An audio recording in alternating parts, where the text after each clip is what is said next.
Hello and welcome to Follow Everton. I'm still trying to figure out what the best backdrop is for me here. Originally, we were meant to have Corey with us. It sounds like he got a last-minute ticket to go to the match today, so lucky for him. But that was happened just here last minute, so that's why we're a little bit late. So apologies there. But for everyone that's on, welcome. It's we've had a couple weeks off the football now, so we're invigorated. We're excited to take on a Brentford team that do really well, let creeping in goals. So I don't think they've kept a clean sheet this season, but they're quite effective going forward. And meanwhile, Everton can't seem to score to save themselves. Yes, we got that one better goal, but been playing quite uninteresting football. So I'm doing my best here at 10 o'clock at night here in Australia to give you some energy, some vigor, and talk you through the lineups that came through about 30 minutes ago through X. And thanking everyone for watching live. So we've got some of the regulars here. I see Emma, Peter Duggan, Mr. Blue Skies, as well as Eugene. So happy weekend. It does. I'm not at the match, but it sounds like there might be some good signals. So that's pretty interesting there. We're talking, and I'll probably go to Duggan's point here briefly, but why don't we go with the announcements for the starting lineup to begin with? So what we have today, when I'll pull up the images here in a moment and put my face to the left. Nope, that's too big a square. So we've got Everton starting lineup right here. So we have Pickford in goal, no surprise. In a lot of ways, actually, no surprise, other than we have Jaron Branthwaite starting. So we have Ashley Young at right back. You'd have to imagine James Tarkovsky and Branthwaite pairing up again, along with Mikolenko. They're probably on left back. We have two central midfielders. The big change here is Abdoulaye Doucouré has kept his place in the team ahead of Oro Mangala, who I don't think has done too much in terms of losing his place, but he also isn't creating goal scoring opportunities. So maybe that's why we're having Doucouré in there. I imagine he's going to be playing as a defensive central midfielder, similar to Idrissa Gana Gueye. And depending on how the match plays, either playing very deep or occasionally will press forward in possession or on counterattacks. In addition to that, we have the three players further ahead from those defensive central midfield pairing with Jesper Lindstrom. I imagine is going to be playing on the right-hand side. Keeps his place ahead of Jack Harrison, who is on the bench today. And then there's been a little bit of conversation. I didn't have time to catch up on what Sean Dyche said, but there was some comment that he's not an ideal number 10. So if that bears true in Dyche's opinion, well, maybe then we see Dwight McNeil playing in that number 10 role again. And we see Iliman and Jai on the left, kind of cutting in off that channel. And then we have leading the line yet again. We have the goalless Calvert-Lewin for the moment. He doesn't seem to be doing as much effective hold-up play as he has been recently, but surprised a little bit not to see Beto start, but maybe that's no surprise that Dyche is picking his perceived best players and favorites, even if Beto seems to be in better form. So on the flip side of that, we'll talk about the bench here in a moment. But what we have is the lineup as well for Brentford. So they have Flecken in goal. They have Vandenberg. They have Collins and Pinnock.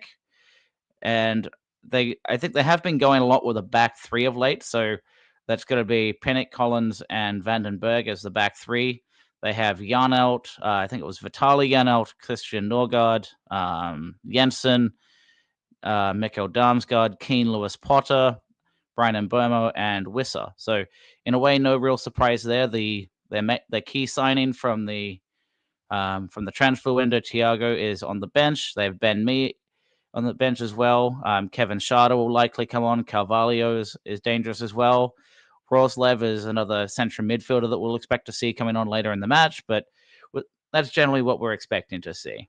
So no real surprises there. There was, for those that watch or keep tabs on Fantasy Premier League, there was a little question over was Brian Mbomo injured over the international break, but that is not the case, and he is back in the starting lineup today.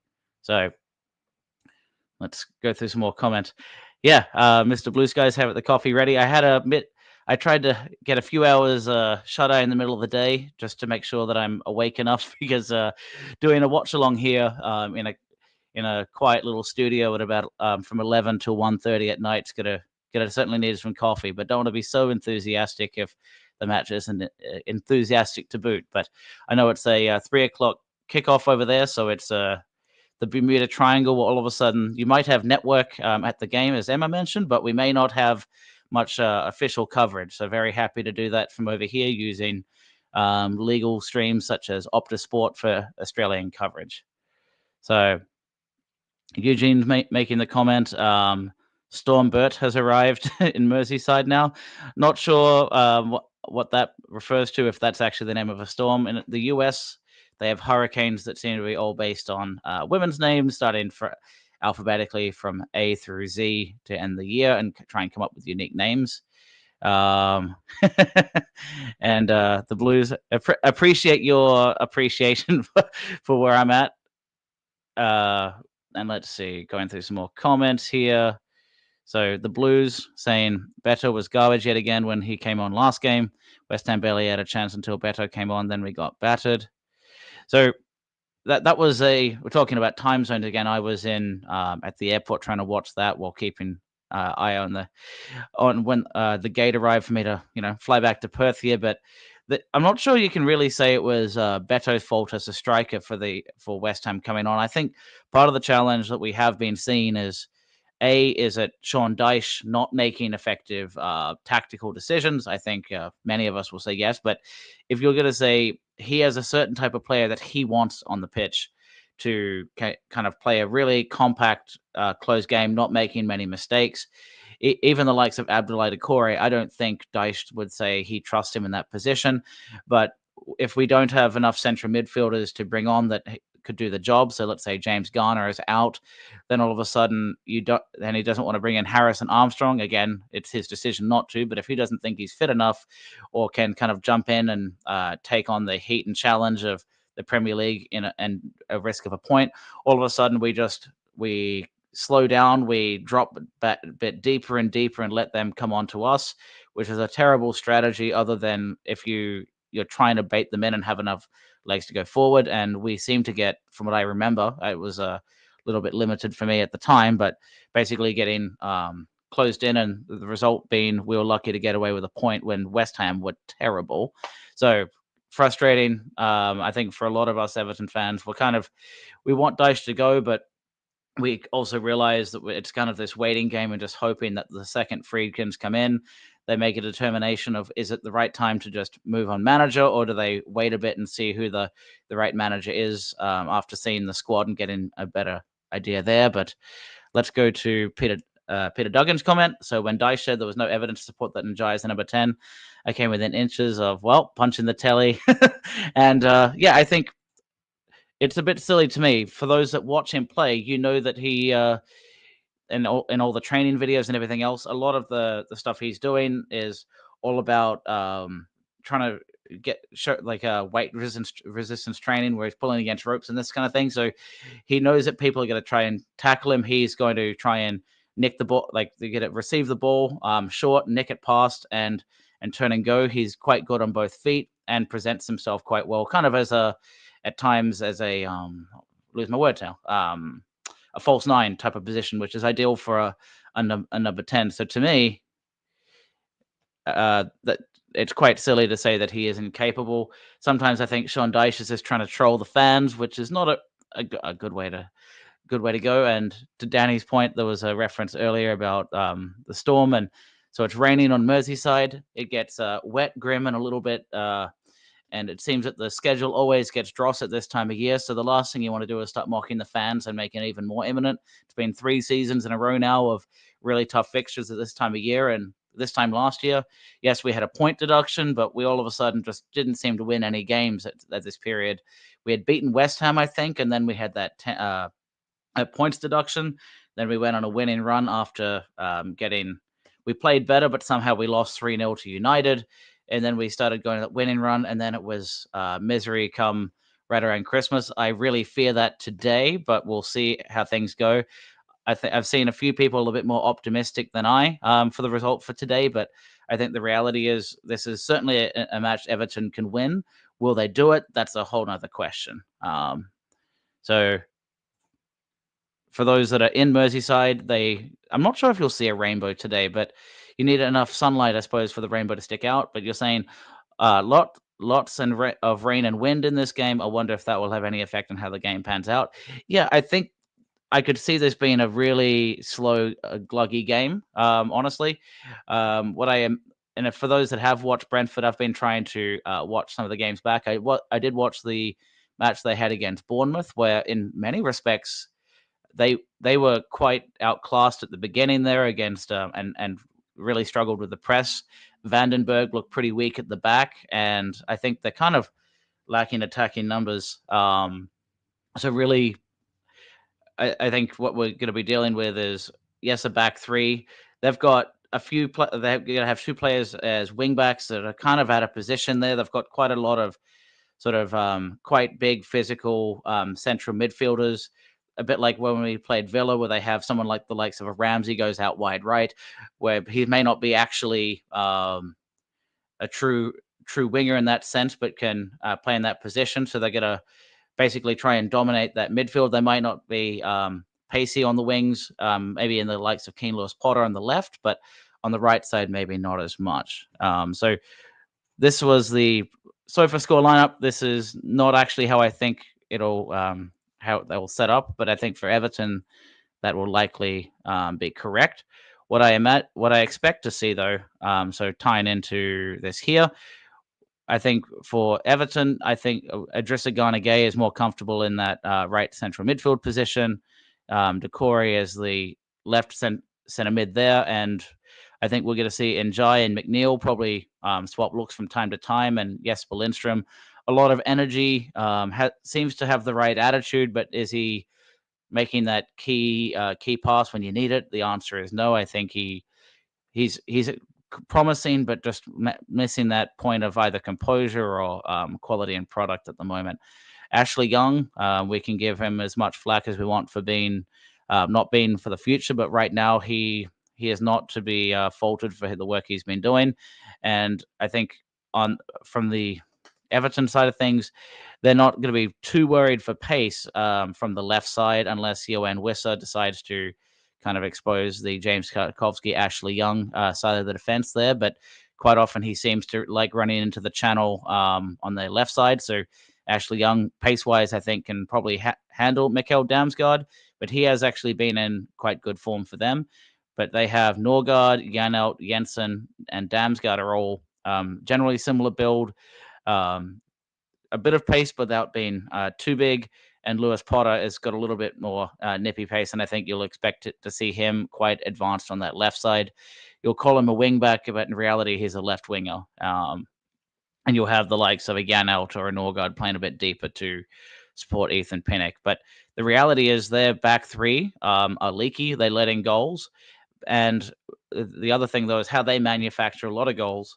Johan Wissa and Mbeumo are both quite pacey. Johan Wissa is quite effective on the break. He scored 2 goals against Bournemouth in the last time out. The first goal he scored was from, I'm forgetting which of their midfielders does the throw in, but on a wet match like today, at Goodison, expect a lot of long throw ins. I think it's Matthias Jensen. It could be Norgard, but one of their two central midfielders has quite a long throw in. Think back to the days of forgetting the Stoke guy at the moment. Maybe it was like Rory Delap with his really long throw ins that were basically crosses. Expect a lot of long throw ins and big physical kind of messy set plays from Brentford, I think, and then occasionally the likes of the goal that Wissa scored that wasn't a poaching goal from a throw in. It was one where he played short and then he went through, I think he received it back from Janelt and then found through the channel. So realistically, we're going to have Idrissa Gana Gueye paying a lot of attention to Wissa. And Burma's been in excellent form. He has been less impactful for scoring, though, after kind of going out to that wide right side, but quite the industrious player. Scored quite a few goals through penalties, and I think it'll be an interesting battle between Mikalenko and Burmo. So I'm going to go through some comments here as I've been talking to myself and seeing what's going on. So Jazz has got so much to say right now. Feel free to add your views in the comments, and I will react to those as we go. Let's see. Mangala out, Decore in. Of all reasons to be Dyche out, That one isn't as raging as comments like Illiman and Jai isn't a number 10 to me, but let's be honest, I think Mangala has been playing a lot better than Decore. The only reason why this makes any sense is if we're struggling so much for goals and Abdoulaye Decore is a way for that to happen. Maybe that isn't the way that this is gonna come that way. I think Decore is a liability. He's a little bit bigger bodied, and maybe on a match like this, just trying to physically outcompete aerially with a lot of set plays and kind of long ball scrambles because of the wet weather. Maybe that'll be part of why he's in today. But he also is, you tell him to strike a ball 10 times, he'll hit one in the top corner and 5 go hit the. He might miss it 4 times and then 5 hit the corner flag, but he does have the ability. Sometimes you think it's accidental, but he does have the ability to get in the right position from time to time. So I think that really does help. So let's see. So Gavin's thinking that Beto should be starting before Calvert-Lewin. I think largely yes. Beto has been quite impactful off the bench. He's looking a lot more menacing. I didn't have right around the time of the end of the match against West Ham. I didn't watch it, but against who are we thinking now? Southampton. Yes, he didn't score technically because of the offside, but he was making a lot more impactful at that point. Jazz thinks we'll lose today. So hate to say it. I have a funny feeling that's where we're gonna be at too, but I'll save that until just before the end here, when I do my prediction and get some of yours. Mr. Blue Skies, I'm not keen on 3 at the back, but I think the players we have suit a 3 at the back better. I'd like to see 3-4-2-1 with 2 number 10s, McNeil and Jai behind the striker.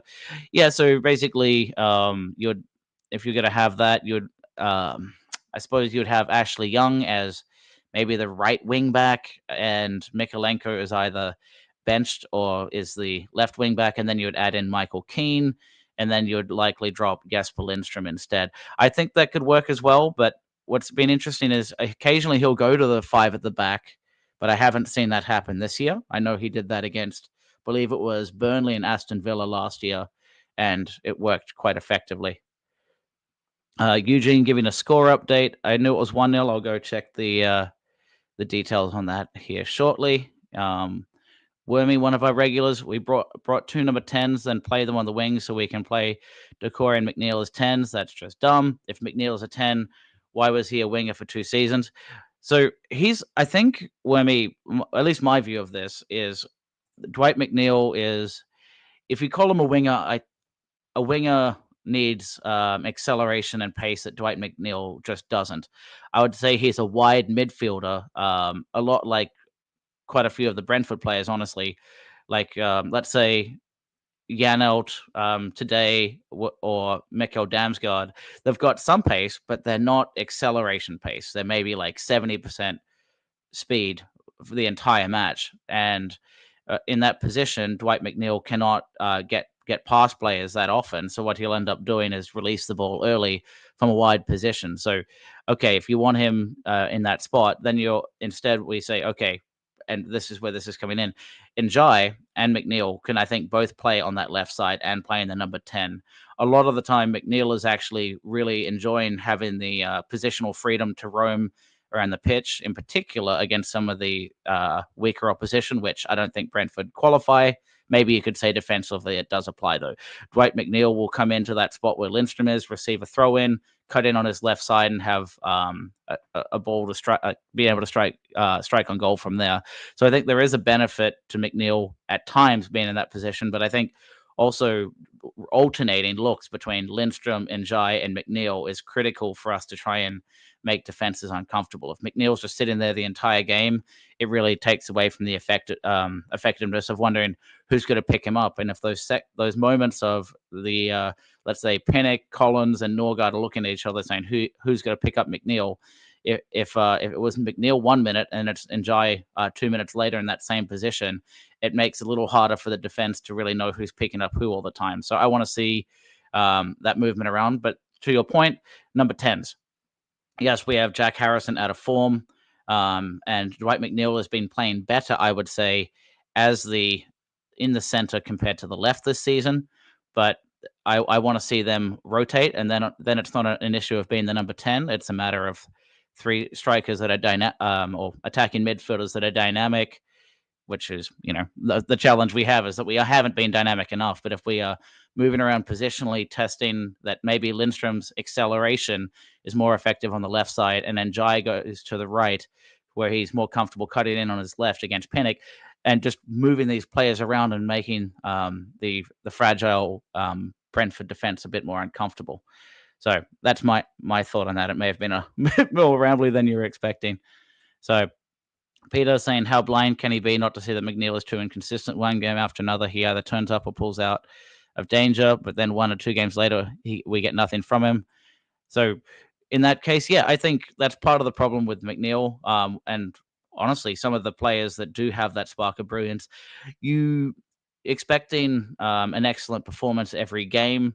If you can do that at the highest level, then you're playing at Real Madrid. But for Dwight McNeil, there are games where he does go. He basically is focused solely on doing his defensive duties. And then when he does receive the ball, is he really tuned in, or is he kind of is the game around him not? Is he tuned into the game, or has he been so focused on just kind of being positionally focused on his defense that all of a sudden he gets the ball, doesn't know what he's doing, or doesn't look up correctly, and just not in the flow of the match? And I think that really does happen for him. Let's see. So the Blues prefers a 3-5-2 rather than, I believe Mr. Blue Skies was saying, a 3-4-2-1. So I guess you would probably think in that 5, if you did have 5 through the midfield, you'd have 3 in the middle. I imagine one might be slightly more advanced, or the opposite of that might be having a Drissagana Gay playing slightly deeper, and then you'd have the likes of a Decore and Eric Boonham when he's back fit being more industrious to the middle, and then you have someone playing kind of sweeper in front of the back 3 to either go left or right side, which Gay can do. I think the challenge that a lot of us are feeling, Dyche has treated players like Dixon better. Mangala is abysmal. Yeah, I think sometimes it's tricky to know unless you're in that. I mean, we see it from our side in our opinions, but we're not. We don't get the inside scoop of what it's like to play, to be in the squad and hear what he has to say. But sometimes it's defending players or protecting players, he'll say. But I really want to see if Nathan Patterson, who's on the bench again today, is not getting any game time, then I suppose giving Roman Dixon match fitness and opportunities playing in the reserves or the under 21s is more effective than just keeping him on the bench for his development. But what I really want to see is if Roman Dixon isn't in the future plans next year, we have to make that call early. And he has, to somebody, if it isn't us, but I think it's us, he has a lot to contribute and really exciting talent. I want to see him playing week in, week out. If it's a matter of Dyche doesn't trust him defensively to stay sharp the way Ashley Young is, yeah, I get it, but I really want to see Roman Dixon play week in, week out. And maybe that's next season. Who knows? So we've got Mr. Blue Skies. I'm happy to see Lindstrom get another start. He deserves a chance to show us what he can do. I'm excited to see what he can do, but I really want to see him put it together because it's been a few weeks of just... You can see him running around, having... he's in the right areas. It's sort of someone that's had one too many... coming from me late at night here, but having one too many coffees early in the morning and just isn't in the flow with the team yet. He doesn't seem to kind of link up the play properly, but he's in the right areas to really bring up questions. So Eugene's bringing up there's a VAR check for a Leicester pen, so we'll see what happens there. The Blues saying Mbeumo is faster than 95% of our team, and so is Lewis Potter on the other side. So that does bring up a good point. I did bring up a little graphic to show some of the heat maps to talk about that matchup. So here we go, and I'll see if I can sneak my head. Yeah, I'll cover it. No, trying to cover myself and not Mikolenko, but let's see if I can do this a little better. Yeah, there we go.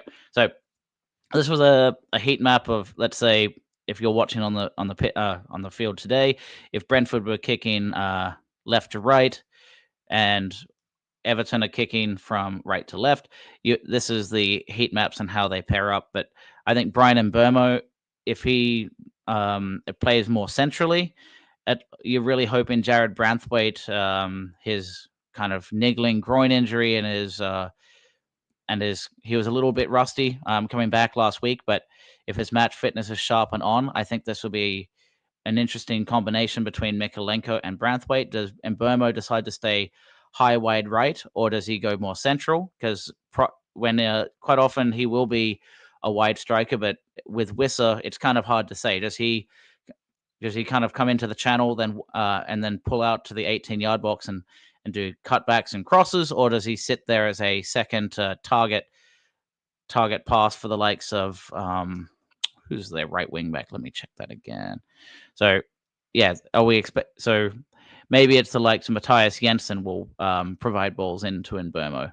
But I think Mbeumo and Johan Wissa have been in excellent form under the most likely to score goals. But I will say a lot of the midfielders can strike a ball from outside the 18-yard box and have been scoring some excellent goals. I believe it was Damsgaard and maybe it was Jensen as well have been on the score sheet recently. So let's have a look. See, catching through the comments. Thank you for all the comments. I'm talking to them and realizing the comments are coming in faster than I can respond. So apologies if I don't get back to everyone, but thank you for your continued support here. So Mr. Blue Skies, Brentford haven't got a point away from home this season, and we've won the last 3 games against Brentford at Goodison, so there's 2 positives.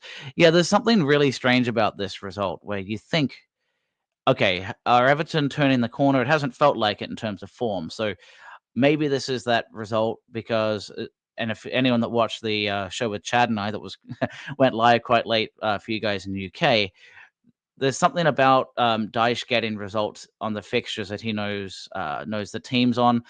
He doesn't know Brentford in the same way he knew Burnley or Nottingham Forest, but he can manufacture results against certain teams.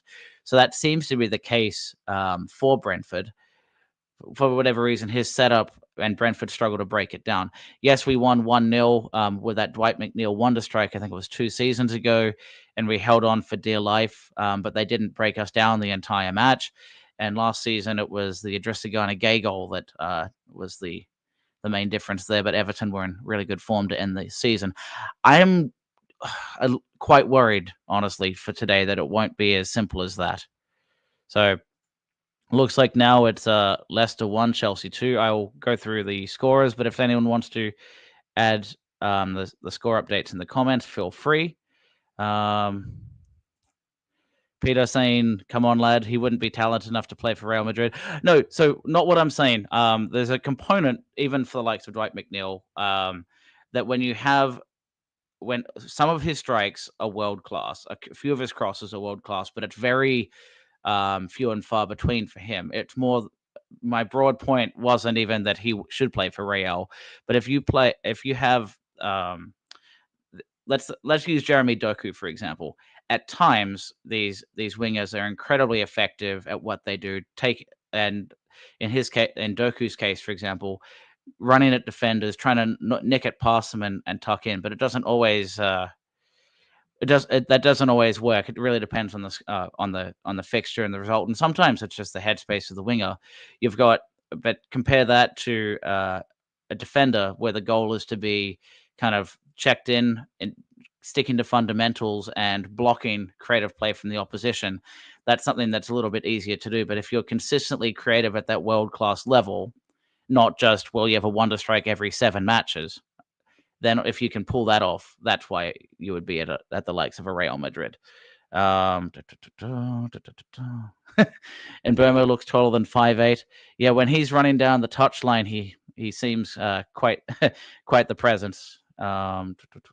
Yeah, and honestly, the 39 mil, this is all from SofaScore. So is that correct? Honestly, not sure, but that was what I used for the graphic anyway. Let's see. Today is a great chance to pull away from the bottom 4 to 5 before the nightmarish December run of matches. And after this, the only other match that may not be deemed nightmarish will be the Wolves fixture. We have Man City in there. I think we have Chelsea. We have Liverpool. and Arsenal. So it's going to be quite a tough one. And Nortil, yes, I'm going to finish up this show here in the next 5 minutes or so. And I'm going to get myself one more coffee, and then I'm going to do a watch along with all of you here. I have my Optus Sport channel, so I'm going to be able to watch along legally from over here in Australia and give you live commentary as that goes along.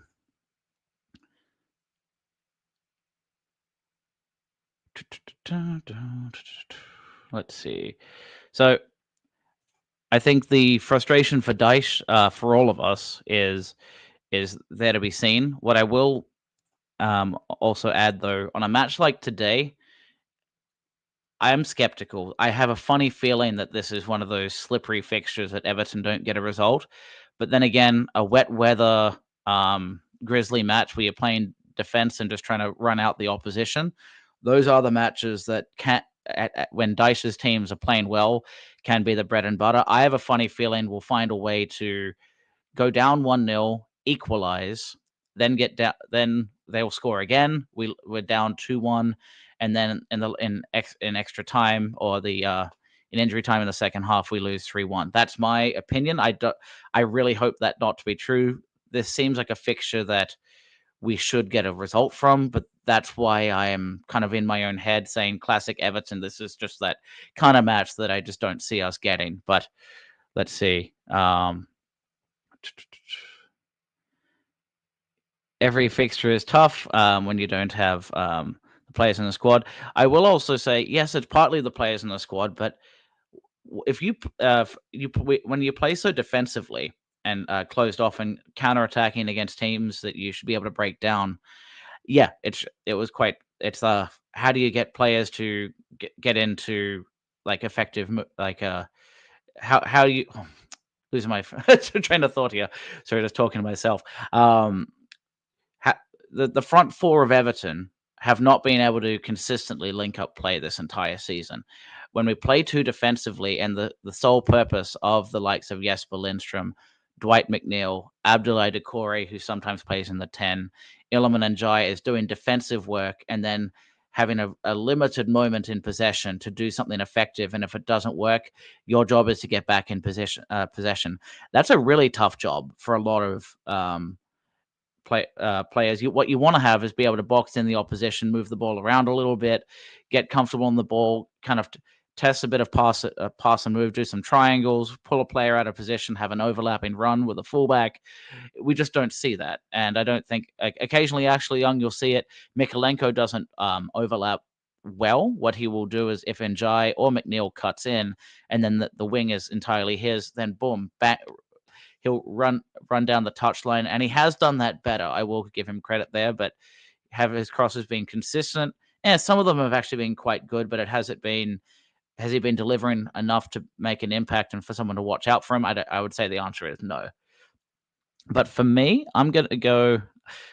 I don't want to be this negative. It's more likely to be a draw, but I have a funny feeling this is one of those slippery fixtures. No, I mean, I guess pun intended of us losing 3-1 or something to that effect. But I'm going to leave it there because I am going to get myself one more coffee. And then for those that are not able to go to the match or able to watch the coverage, I will be here in about 5 minutes on a separate line and going to be doing a watch along where I'm going to be reacting to the content that I can see through my Optus Sport channel over here. So hopefully we get a good fixture, and for those that are willing and interested to come listen to me do a watch along, that'll be happening here in the next 5 minutes or so. And until then, up the toffees.